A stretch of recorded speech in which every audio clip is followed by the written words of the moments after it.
नमस्कार. आपल्या गीतेवर गप्पांचं जे सत्र चालू आहे त्याच्यातल्या या 5व्या सेशनमध्ये इंटरव्हल नंतर सर्वांचं परत एकदा मनःपूर्वक स्वागत. आणि आपण मुख्यतः प्रतिक्रियेकडून प्रतिसादाकडे प्रवास कसा करायचा, from reaction to response, how to undertake that journey, this is what we are discussing. आणि त्या डिस्कशनमध्ये स्पेसिफिकली मिलिंदचा जो प्रश्न होता, की मन, बुद्धी या सगळ्यांच्यात काय फरक आहे? त्याची काय फंक्शन्स आहेत? आणि त्यांचा आपण कसा वापर करावा ॲज अ ह्युमन बीइंग? त्याचं डिस्कशन करत होतो. आणि या डिस्कशनमध्ये इंटरव्हल पूर्वी आपण असं बघितलं, की मुख्यतः आपल्या मेंदूचे 3 भाग आहेत. एक म्हणजे लिंबिक सिस्टम, ज्याला आपण अतिशय रफली मन म्हणू शकतो. दुसरं म्हणजे कॉर्टेक्स, ज्याला आपण अतिशय रफली आपला इंटेलेक्ट किंवा बुद्धी म्हणू शकतो. आणि तिसरं म्हणजे neocortex, which has been most recently given to us by nature or by God, ज्याला आपण आपली प्रज्ञा किंवा सुपर इंटेलेक्ट म्हणू शकतो. आणि त्या तिन्हीही एरियाजचं स्पेसिफिक फंक्शन आहे. तर मनाचं काय फंक्शन आहे, की हेल्प अस टू सर्व्हाइव्ह. आपल्या बुद्धीचं काय फंक्शन आहे, हेल्प अस टू थ्राईव्ह. म्हणजे आज माझा 2 बीएचके फ्लॅट असला तर 2 बीएचके फ्लॅट मधून 3 बीएचके फ्लॅट मध्ये मी कसा जाऊ, याच्यासाठी कोण मला मदत करेल? मन करेल, बुद्धी करेल, की प्रज्ञा करेल? तर ऑब्व्हियसली बुद्धी करेल, कारण thriving prosperity is all down intellectually. आणि तिसरा जो भाग आहे तो प्रज्ञा, की बऱ्याच वेळा काय होतं, आपण सर्व्हाइव्ह तर हल्ली म्हणजे फार इश्यू नसतो सर्व्हायव्हलचा. पूर्वी जास्त होता. म्हणजे गुहांमधून वगैरे सगळे मानव राहायचे तेव्हा from one meal to the next meal साठीच सगळा स्ट्रगल होता. तेवढा हल्ली काही नसतो. जरा बऱ्यापैकी सिव्हिलायझेशनमुळे सर्टन्टी आलेली आहे. आणि त्यामुळे मग थ्रायव्हिंग सुद्धा. आणि आता आपण बघतो, की थ्रायव्हिंग सुद्धा हल्ली काय ग्लोबलायझेशनमुळे, टेक्नॉलॉजीमुळे थ्रायव्हिंग सुद्धा फारसा चॅलेंज राहिलेला नाहीये. प्रत्येकाला एक बेसिक अमेनिटीज मिळतातच आहेत. आता आता इंडियातच बघा ना, प्रत्येकाकडे एक-एक काय 2-2 कार्स आहेत. आता फक्त मर्सिडीज बेन्झ आहे, की बाबा आहे एमजीची. एवढाच फरक आहे. पण बेसिकली ॲस्टर असली तरी काही प्रॉब्लेम नाही. आणि मर्सिडीज बेन्झ असली तर आणखी चांगलं, मोर द मेरियर. पण किती आपण थ्राईव्ह करून करणार ना, कारण शेवटी लंचला आपण 2च पोळ्या खाणार आणि थोडीशीच भाजी खाणार. मग जर आपल्या बँक अकाउंट मधली नुसतीच शून्य वाढत गेली आपल्या अकाउंट बॅलन्स मधली, तर beyond a point it becomes meaningless. Life becomes meaningless. And that is where liberation or mukti or peace of mind becomes overwhelmingly important. And that function has been given to our latest resource or latest tool, which is neocortex. किंवा ज्याला आपण आपली प्रज्ञा किंवा शहाणपण किंवा wisdom किंवा super intellect काही म्हणू शकतो. म्हणजे it's up to us actually. Basically as long as we understand and treat these 3 departments differently, it's okay. मग तुम्ही एम-एस-सी-बीला एम-एस-ई-बी म्हणा, नाहीतर एम-एस-ई-डी म्हणा, नाहीतर आणखी काही म्हणा. That's not a problem as long as you go to MSEB with electricity problems and not water problems. तर आता आपण थोडीशी अशी चर्चा करूया, की हे प्रॉब्लेमचं जे अलोकेशन आहे, ते बरोबर डिपार्टमेंटला कसं करायचं? त्याच्यासाठी आपण पहिला एक फेनॉमेनन समजावून घेऊया. सायकॉलॉजी मधला किंवा न्यूरोसायन्स मधला खूप प्रसिद्ध फेनॉमेनन आहे. त्याच्यावर तुम्ही ऑफलाईन सुद्धा खूप रीडिंग करू शकता. आणि it is non as limbic system hijack. म्हणजे कधी-कधी काय होतं माहितीये का? हा जो ड्रायव्हर आहे ना कारचा, तो ना जीपीएसचं ऐकतो, ना नॅव्हिगेटरचं ऐकतो, ना मालकाचं ऐकतो, ना कोणाचंच ऐकतो. आणि आपल्या मनाप्रमाणे मलाच सगळं समजतं म्हणून व्यवस्थित म्हणजे जिथे न्यायचं तिथे कार नेऊ शकतो. आणि नेतो. कारण ड्रायव्हिंगचं सगळं स्टिअरिंग व्हील तर त्याच्याच हातात ना, ब्रेक्स, क्लच सगळं त्याच्याच हातात असतं. त्यामुळे तो वाटेल तिथे आणि मग कारचं नुकसान होतं ना ॲक्चुअली, कारण that is not the optimal solution. पण जेव्हा हा तो ड्रायव्हर हायजॅक करतो ना कार, काइंड ऑफ हायजॅक म्हणजे ॲक्चुअली हायजॅक नव्हे, पण मग तो कोणाचंच ऐकत नाही आणि स्वतःला हवं तिथे कार नेतो आणि मग कार डॅमेज होते. त्याचे इंटेन्शन चांगले असतात. त्याला क्लॅरिटी असते, की आपल्याला कार सांभाळायची आहे. पण त्याला वाटतं आपल्यालाच सगळ्यात जास्त समजतं. म्हणून तो कार नेतो अनइंटेन्शनली तिला डॅमेज करतो. आणि हा जो फेनॉमेनॉन आहे ना, की जिथे आपलं मन त्याचा जॉब इतका सिरियसली घेतो, की सर्व्हायव्हल म्हणजे सर्व्हायव्हल बास. की तो कोणाचंच ऐकत नाही आणि स्वतःचंच ऐकतो आणि मग त्याप्रमाणे शरीर आपलं ड्राईव्ह करतो. त्याप्रमाणे ॲक्शन्स आपल्याला घ्यायला लागतो आणि या सगळ्या भानगडीत आपलं नुकसान होतं. त्या फेनॉमेननला लिम्बिक सिस्टम हायजॅक म्हणतात आणि चूक कुठे होते, की there is a misunderstanding that something is a question of life or death. एखादा जो आपल्या आयुष्यात जे प्रॉब्लेम येत असतात, त्यातला एखादा प्रॉब्लेम आपण मिसइंटरप्रिट करू शकतो, की no, no, this is a question of life or death. आणि मग एकदम question of life or death, question of survival अशी इमर्जन्सी क्रिएट झाली, की मग we start going ballistic. And then limbic system or our mind takes over आणि मग we don't listen to reason, don't listen to logic, we don't look at the GPS data, we don't look at anything. जे मनाला येईल तेच आपण करून मोकळं. खरं हे सगळं आपल्याला करायची काहीच गरज नाही. निसर्गाने किंवा देवाने इतकी सुंदर सिस्टम केलेली आहे ना, की जेव्हा खरंच इमर्जन्सी असते, तेव्हा mind automatically shuts out all the other things and takes the action immediately without even knowing that that action is being taken. That is known as reflex action.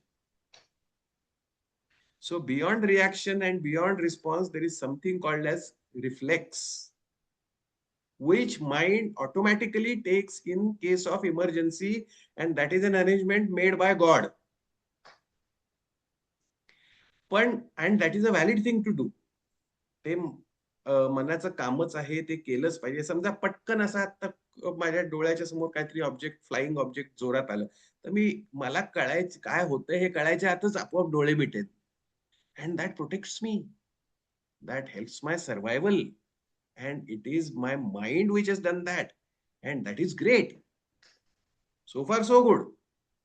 पण कधी-कधी आपले जे इतर डिपार्टमेंटना प्रॉब्लेम द्यायचे ना, ते पण आपण माइंडकडेच सोपवायला लागलो ना, की मग प्रॉब्लेम निर्माण होतो. आता एक साधं उदाहरण घेऊ, की मला एका माझ्या कस्टमरला रिस्पॉन्ड करायचंय. मी एका बिझनेस कंपनीमध्ये काम करतो, कॉर्पोरेटमध्ये काम करतो आणि एक महत्वाचा कस्टमर आहे आणि त्याने सांगितलं, की "हां, हां, अमुक-अमुक इश्यू आहे ना, त्याच्यावरचा लेटेस्ट अपडेट मला before you go home you send it." मी त्याला म्हणतो, "हो, ठीक आहे. बाबा करतो. Customer is the god." आणि मग मी जाताना काय सांगतो माझ्या हाताखालच्या माणसाला, की "बाबा, एक काम कर तू हे फाइंड आउट कर इन्फॉर्मेशन जे कस्टमरला पाहिजे ते आणि तू घरी जायच्या आधी त्याला ते ईमेल पाठवून मला सीसी मध्ये ठेव आणि लूप क्लोज कर." असं मी सांगतो आणि मी घरी जातो. दुसऱ्या दिवशी सकाळी येऊन मी बघतो आणि विचारतो माझ्या सबऑर्डिनेटला, की "काय रे बाबा, मला दिसत नाहीये ते ईमेल. तू पाठवलंस का ईमेल? ठीक आहे, तू कदाचित मला सीसी करायला विसरला असशील, पण ईमेल तर गेलं की नाही?" तर तो म्हणतो, "ओह बॉस, सो सॉरी. सडनली काय झालं माहितीये का, माझ्या बायकोचाच कॉल आला आणि मग तिला मग आउटिंगला जायचं होतं आणि आम्ही खूप दिवसात आउटिंगला गेलो नाही आणि मग मला तेव्हाच लक्षात आलं, की तिचा वाढदिवस पण आहे आणि मी पार विसरलो." नाही गेला ईमेल कस्टमरला. बास. I lose it. माझी सटकते. आणि मग सगळ्या लोकांच्या समोर त्याला मी असा झाडतो, की तो पार बिचारा डिमोरलाईज होऊन जातो. दुसऱ्या दिवशी त्याचं रेसिग्नेशनच माझ्या टेबलवर येतो. कस्टमर चिडायचा तर चिडतोच. This is limbic system hijack. And this is wrong allocation of problem in my own brain. आता कस्टमरला ती इन्फॉर्मेशन पाहिजे होती आणि माझ्या सबऑर्डिनेटला मी सांगितलं आणि ते त्याने पाठवलं नाही. तर is this a question of my survival? Is this a question of life और death for me? No, it is not.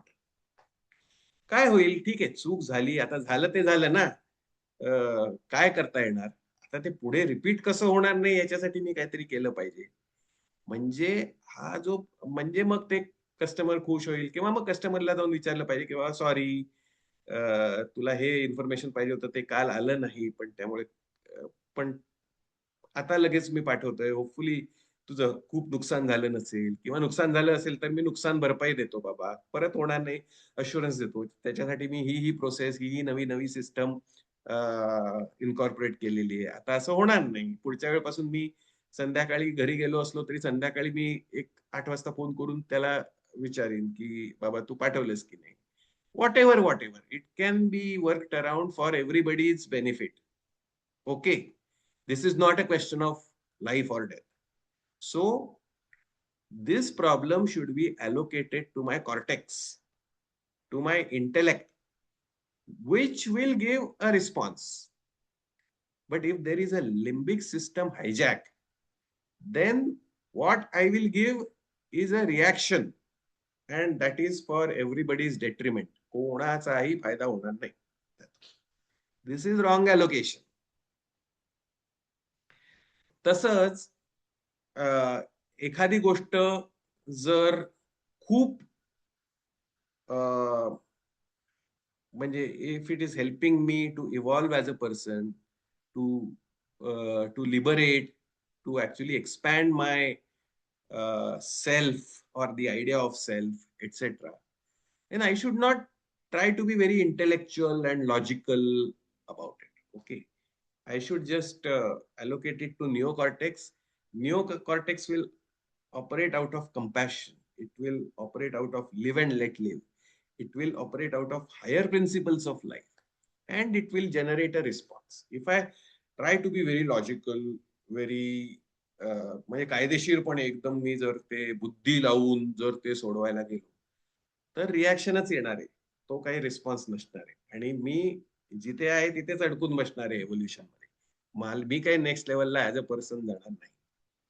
So this is wrong allocation. त्यामुळे कोणताही प्रॉब्लेम जरी आपला आयुष्यातला असला आणि mind you there can be emergency. म्हणजे असं नाही की समजा गॉड फॉरबिड पण एखाद्या बिल्डिंग मध्ये मी आहे आणि त्या बिल्डिंगला आगच लागली, मग तिथे मी तो कॉर्टेक्सला द्यावा का प्रॉब्लेम? नो. विचार करायला वेळच नाहीये बाबा. मग कॉर्टेक्स म्हणेल की नाही, मग तू लॅपटॉप समोर बसलायस ना आणि लॅपटॉप तुझा ऍपलचा आहे यार आणि it doesn't even belong to you, actually it's been given by company आणि मग तो कसा आणि त्याच्यावर तुझा महत्वाचा बिझनेस डेटा आहे, मग लॅपटॉप घे. मग तुझी ती युएसबी पण होती ना त्या ड्रॉवर मध्ये, त्या 2-3 युएसबी पण घे कारण तिकडे पण तुझा सेन्सिटिव्ह डेटा आहे. अरे काय तुम्ही विचार करत बसलाय? Get out of the place. Let your limbic system handle that emergency. त्यामुळे लिम्बिक सिस्टमचे पण problem hopefully on an exceptional basis येतात. तर ते त्यावेळेला तसंच केलं पाहिजे आपण. जे प्रॉब्लेम इंटेलेक्च्युअली हँडल करायचे ते इंटेलेक्च्युअलीच हँडल करायचे कारण ते थ्रायव्हिंगशी रिलेटेड असतील. Those will make us more successful, more prosperous as persons, etcetera etcetera. आणि जे प्रॉब्लेम आपल्या बुद्धीच्याही पलीकडचे आहेत, and that is where empathy, compassion, trust, faith या सगळ्या गोष्टी येतात, ते त्या लेवलला हँडल करायचं. आणि मग अशा तऱ्हेने आपला जर्नी कॉन्शियसली पहिला सुरू करायचा from reaction to response. From म्हणजे प्रतिक्रियेकडून प्रतिसादाकडे असं हळूहळू हळूहळू गेलो की आपल्याला जसं ऍक्शन असते तशी reaction. Whatever you sow so shall you reap. मग आपले रिझल्ट पण आपल्या आयुष्यातले सुधारायला लागतात आणि आपलं मनशांती पण वाढायला लागते. म्हणजे मनस्थिती आणि परिस्थिती. परिस्थिती इज एक्सटर्नल एन्व्हायरमेंट, मनस्थिती इज इंटरनल एन्व्हायरमेंट. या दोन्ही मध्ये अशी इम्प्रूव्हमेंट व्हायला लागते प्रतिक्रियेकडून प्रतिसादाकडे गेल्यावर. आणि मग आपण we are like tigers who have tasted blood, and then we fall into the habit of responding rather than reacting by correct allocation of the problem at hand to the correct part of our brain. अशी ती सगळी theory आहे. तर इथे मला I do not see Milind, पण I want to now have a bit of discussion की, आणि मी जे व्हॉट्सअपवर पाठवलेलं आहे ना, एक पोस्ट मी केलेली आहे, 3 गोष्टी दिलेल्या आहेत मी, आणि मी म्हटलेलं आहे की let's talk about 3 parts of our central nervous system. म्हणजे आपल्या नर्वस सिस्टमचे पण 2 भाग आहेत. एक सेंट्रल नर्वस सिस्टम जी डोक्यात असते, आणि दुसरी पेरिफेरल नर्वस सिस्टम की जी डोक्यातून सगळ्या आपल्या शरीरात पसरते. तर त्या सेंट्रल नर्वस सिस्टमचे 3 मेन पार्ट्स आपण बघितले, which is limbic system, cortex and neocortex. त्याचं आपण ऑपरेटिंग सिस्टम, ऍप्लिकेशन सॉफ्टवेअर आणि इंटरनेटशी एका बाजूला रिलेट केलं, तर दुसऱ्या बाजूला त्याचं लिम्बिक सिस्टम म्हणजे माइंड, कॉर्टेक्स म्हणजे इंटेलेक्ट, आणि निओकॉर्टेक्स म्हणजे प्रज्ञा, याच्याशी रिलेट केलं. म्हणजे बघा ना गंमत, ती मगाशी गीतेचा मी श्लोक सांगितला ना, कृष्णाचं पहिलं ऑब्झर्वेशन काय होतं अर्जुनाचं? अर्जुन कोसळलाच कुरुक्षेत्रावर.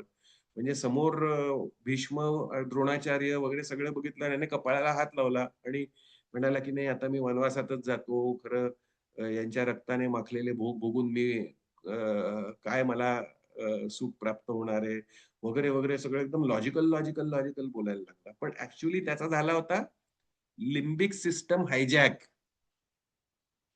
तर लिम्बिक सिस्टम हायजॅक झालेला असताना तो कॉर्टेक्स निओ कॉर्टेक्स लेवलच्या गोष्टी बोलतोय, म्हणून कृष्णाने त्याला सांगितलं की अशोच्यानन्वशोच्यस्त्वम प्रज्ञावादवश्य भाषसे.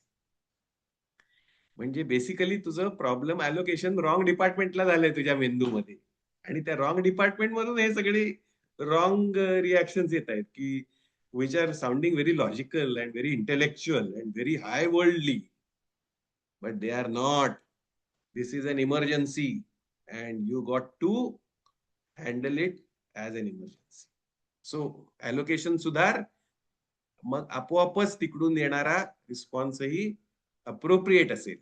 आणि त्या सुधारलेल्या अलोकेशन मध्ये तू विचार कर की तुला युद्ध करायला पाहिजे की नको. मी तुला युद्ध कर असं सांगतोय, but that is just my opinion. You are your own boss. Finally यथा इच्छसी तथा करू, तथा तुलाच ठरवायचंय. पण हे सगळं क्लिअर झाल्यावर अर्जुन म्हणाला करिष्ये वचनम तव. आता तू इतकं क्लिअरली सगळं मला उलगडून सांगितलंस, now there is no chance that I will do wrong allocation. आता माझं अलोकेशनही सुधारलेलं आहे, आणि तिथून जो रिस्पॉन्स येतोय तो रिस्पॉन्स सुद्धा ऍक्च्युअली कृतीत आणायला मी उत्सुक आहे. मी युद्धच करणार, आणि युद्धच बरोबर आहे असा आता माझा नष्टो मोहा स्मृतिर्लब्धा. नष्टो मोहा म्हणजे the wrong allocation has now been corrected. Smritirlabdha. And because I have corrected wrong allocation, now the response that is coming from that department is the right one, as you are saying. So I will do as you say. असं ते सगळं छानपैकी त्यांना अर्जुन लाईनवर आला. हे आपण बघितलं गीतेमध्ये. सो माइंड, इंटेलेक्ट, विजडम या तिघातला फरक आपण बघितला. त्याला मन, बुद्धी, प्रज्ञा असं म्हटलं मराठीमध्ये. ड्रायव्हर, नॅव्हिगेटर, जीपीएस हे पण मेटाफर आपण क्लिअरली बघितलं. त्यांची फंक्शन्स बघितली की मन मन सर्वायवल, इंटेलेक्ट प्रॉस्पेरिटी थ्रायव्हिंग, आणि निओ कॉर्टेक्स लिबरेशन. बस हे 3 क्लिअर फंक्शन्स आहेत. आता मन इज ऑल अबाउट ब्रॉन, शक्ती, driving. It's very physical. It's driving the senses, it's driving the output devices. So जिथे ब्रॉन, शक्ती ची वेळ येते तिथे आपलं मन कार्यरत असतं. इंटेलेक्ट इज युक्ती. So you work out a better solution and then pass it on to the driver to drive the car. आणि liberation or mukti is up to neocortex. So basically आपण मोक्ष म्हणजे काय हे डिफाईन केलं ना सुरुवातीला. Keeping our brain in alpha state for majority of the time is मोक्ष. मग ते जन्म मरणातून मुक्ती वगैरे ते कोणी पुनर्जन्म बघितलाय आणि कोणी ते सगळे देवलोक आणि यक्षलोक आणि किन्नर लोक बघितलेत, ते जाऊ दे. म्हणजे ते सगळं खरं आहे, असेल नसेल. पण जास्त रिलेव्हंट आपल्याला काय आहे, की आपलं आत्ता नाऊ अँड हिअर या आयुष्यात काय होतंय हे महत्वाचं आहे. आणि त्यामुळे आपण मोक्षाला सिम्प्लिफाय करून टाकलं, की being in alpha state, always being relaxed, alert, completely at peace with myself and the world, that is moksha for me. तर when most of the problems you have are allocated or allocable to neocortex, that is when you are in alpha state majority of the time. When you are operating out of your cortex, the middle layer, most of the time you are in beta state. And when there is emergency and you are jumping up and down and you are going ballistic to handle a problem, you have had a limbic system hijack. That is the gamma state. Electromagnetic pulses between 30 and 60. असं ते alpha beta गॅमाचं पण छान mapping आहे या तिन्ही स्टेट्सची. So ते मी म्हटलं होतं. आणि दुःख, सुख आणि शांती याच्याशी कसं रिलेशन आहे या तीन भागांचं. तर मनाप्रमाणे केलं तर eventually it will end up in grief or sorrow. You will suffer. म्हणजे तात्पुरतं इन्स्टंट ग्रॅटिफिकेशन वगैरे आपल्याला मिळू शकेल, नाही असं नाही. म्हणजे आता मला जाऊन 1 किलो भजी खावीशी वाटली, कांदा भजी, तर मला ती भजी खाताना खूप मजा येईल, वाद नाही. पण उद्या सकाळी काय, eventually it will end up in a problem. So the more you are attached to your body and senses and their cravings, and the more तुम्ही मनासारखं करता, the more likely that you will end up in a sorry state. म्हणून वामनराव पै म्हणायचे, की मनासारखं करू नका, मनाला सारखं करा. मनासारखं तेव्हाच करा जेव्हा इमर्जन्सी आहे. आणि फार काळ इमर्जन्सी राहिली तर आपलं आयुष्य भयंकर वाईट होऊन जाईल. म्हणजे आता इमॅजिन करा ना, की समजा पाकिस्तानने आपल्यावर हल्ला केला, गॉड फॉरबिड. तर जोपर्यंत ती युद्धजन्य परिस्थिती आहे, तोपर्यंत आपल्याला will have to live out of bunkers. ना आपण हॉटेलमध्ये जाऊ शकू, ना थिएटरला जाऊ शकू, ना ऑफिसला जाऊ शकू काम करायला. काहीच होणार नाही आपल्या हातून. सतत बंकर्स मध्येच राहून बसू आपण. आता ती 2 दिवस 4 दिवस युद्धजन्य परिस्थिती आहे तोपर्यंत ठीक आहे हो. पण समजा आयुष्यच असं काढावं लागलं आपल्याला लिव्हिंग आउट ऑफ बंकर्स, तर it will become hell. So it is not, emergency येणार, that should be handled. But exception should not become a rule. Emergency should not drive our entire life. It will be a very terrible life to live. And what is worse is when there is no emergency, we treat that situation as emergency and start reacting out of our limbic system. म्हणजे जसं मी ते ईमेलचं उदाहरण घेतलं ना, की सबळ ठीक आहे यार, राहिलं त्याच्या हातून, काय खरंच बायकोने त्रास दिला असेल, काही झालं असेल. आता तू पुढे काय करता येईल हे बघ ना. ते ईमेल थोडंच तुला टाइम मशीन मध्ये बसून मागच्या संध्याकाळी जाऊन परत पाठवता येणार आहे. ते काय करता येणार नाही ना तुला. मग now you see how you can make the best of the situation आणि तू पुढे जा त्यातून. म्हणजे एखाद्याचं आयुष्य कायमच इमर्जन्सी असलं तर ते दुर्दैव. पण जास्त दुर्दैव आपल्यासारख्या सामान्य माणसांचं, की जे आपलं आयुष्य कायम इमर्जन्सी नसताना सुद्धा इमर्जन्सी थोपवतात आणि आपल्या मनाला हायपर ऍक्टिव्ह करतात without actually worrying about our intellect और युझिंग अवर इंटेलेक्ट और युझिंग अवर निओकॉर्टेक्स. निओकॉर्टेक्स तर त्याच्याही पलीकडची गोष्ट झाली. तुम्ही बुद्धी पण वापरत नाही, तुम्ही लॉजिक पण वापरत नाही, तुम्ही रॅशनल पण वापरत नाही, तुम्ही डेटा पण बघत नाही, तुम्ही काहीच बघत नाही. तुम्ही आपलं घाबरलेल्या सशासारखं आयुष्य काढता जेव्हा तशी परिस्थिती नाहीये. मग तेव्हा सुद्धा हे जास्त मोठं दुर्दैव आहे. So now you will understand the importance of correct allocation for generation of response rather than reaction. आता feeling, thinking, observing यांचं कसं. So when you are feeling, mostly your mind is active. When you are thinking, your intellect is acting. And when you are observing sakshi bhav, that is when you are operating out of your neocortex.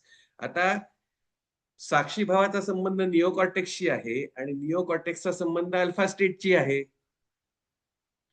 मग याचा सरळ अर्थ काय होतो, alpha स्टेटमध्ये जास्तीत जास्त राहायचं असेल तर ओव्हर थिंकिंग करून चालणार नाही, इमोशनल एक्सेस करून पण चालणार नाही, तर तुम्हाला साक्षी भावानेच आपलं आयुष्य जास्तीत जास्त व्यतीत केलं पाहिजे. म्हणजे काय, तर ऍक्शन ओरिएंटेड अर्जुन न होता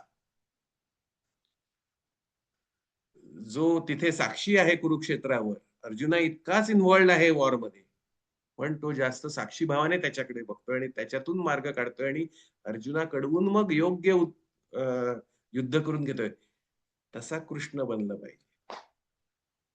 so the idea is to identify are being with Krishna and not Arjun. याचा दुसरा अर्थ काय, की तुम्ही साक्षी भावाने बघितलं पाहिजे, म्हणजे तुमचं ओव्हर थिंकिंग थांबेल. Milind, you had a very specific question. I don't know whether you are there on the call now, but I hope you will see the recording, and I am very specifically and clearly answering that question of yours, which is, how do I stop overthinking? You stop overthinking by becoming Krishna, not Arjuna, which is you stop overthinking by observing Sakshi Bhav, by looking at everything not like this, but from a distance, like this. Then you will see the real size. If you bring it very close to your eyes, it will appear so big. Even a very small, like this mouse, right? I know the size of this mouse, but if I bring very close to my eyes, all I'll be able to see is mouse, and then I'll feel that that mouse is so big. So that is what happens, and that is the trap that we should avoid, and that is the trap that we should avoid, to be able to give response rather than react. So when you are feeling, it is mostly mind that is active. When you are thinking, it is your intellect that is active. And when you are observing, as a neutral player, as a person sitting in cold seat, just trying to help the person sitting in the hot seat, that is when you are observing Sakshi Bhav. That is when you are most likely to operate from neocortex region, and that is when you are most likely to be in alpha state. मोक्ष मुक्तीच्या जास्तीत जास्त तेव्हा तुम्ही जवळ असाल.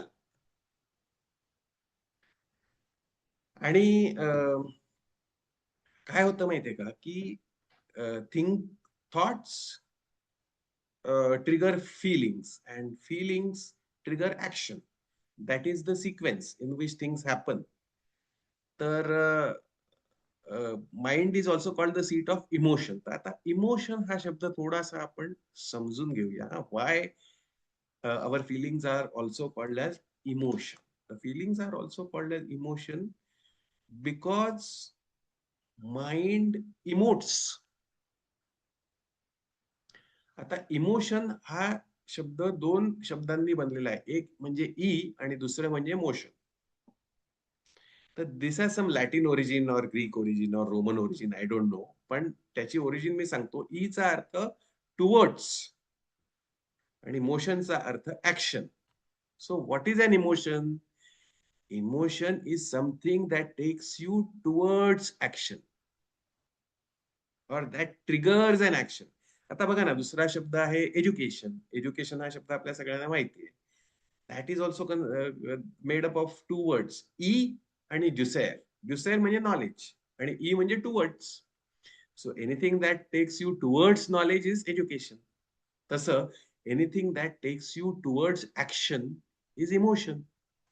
And what is closest to action? Your mind is closest to action. आता आपण hierarchy बघितली ना, की शरीर आहे, शरीराच्या सगळ्यात जवळ मन बसलेलं आहे, मनाच्या वर बुद्धी बसलेली आहे आणि बुद्धीच्या वर प्रज्ञा बसलेली आहे. So that is the correlation और द सिक्वेन्स. आणि जेव्हा रिफ्लेक्स ऍक्शन होते तेव्हा वरच्या डिपार्टमेंट पर्यंत जातच नाही गोष्ट. माइंड लगेच senses the emergency and it responds. So that is called as reflex action. And when mind takes over something that should actually be escalated upwards to intellect or to neocortex, it's called as limbic hijack, and what we give is reaction, like that boss shouting on his subordinate for not sending the email the previous evening. Not good for anybody. So आता हे सगळं correlation I hope तुम्हाला clear झालं, लक्षात येतंय, आणि now consciously you will be able to decide की next time I get angry, first question I should ask myself is it the question of my survival? It is not the question of my survival. I have no business getting angry. It is just the wrong allocation happening. आणि मग तो मग मी इंटेलेक्टला का वापरतो? अँगर justify करायला. मग राग आलाच पाहिजे.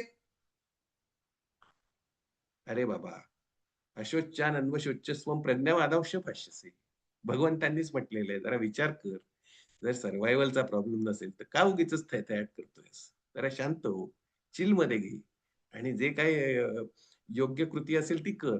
दॅट विल बी प्रतिसाद, नॉट प्रतिक्रिया. असं म्हणजे किती रेलेव्हंट आणि किती मार्गदर्शक आहे गीता बघा. जरी 5,000 वर्षापूर्वी सांगितली गेली असली तरी. आणि लोक म्हणतात पुराणातली वांगी पुराणात, आम्हाला संस्कृत येत नाही, Gita is good but it's not our cup of tea. काय वाटेल ते बोलतात हो. मी तुम्हाला सांगतो गीते इतकं रेलेव्हंट आणि महत्वाचं काहीच नाही.